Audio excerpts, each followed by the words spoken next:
Papaisip ako minsan kasi ang tagal niya mag-reply. So wala kang tiwala? Hindi naman, di lang maiwasan magduda minsan, di Ba ba? yan, para kang bata, papasok ka sa relasyon tapos... Di mo nga ako, chill-chill lang. Kasi may tiwala ako sa girlfriend ko. Bakit? Saan ba yung girlfriend mo ngayon, par? Sabi niya, wag ko daw siyang disturbuhin today kasi alam mo yung mga girls night out, mga ganyan. Kaya hinayaan ko lang. Naniniwala ka na mga ganyan, par? Oo, bakit? Sus, tawagan mo, sinasabi ko sa'yo. Tawagan mo! Bro, may tiwala ako sa girlfriend. Par!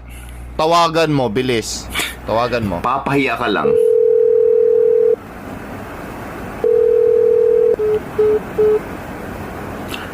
Napindot. Namali yung pindot.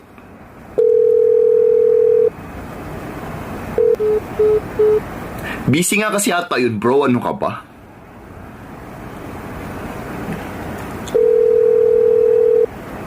Hello, ba't tawag ka ng tawag? Ano ba yan?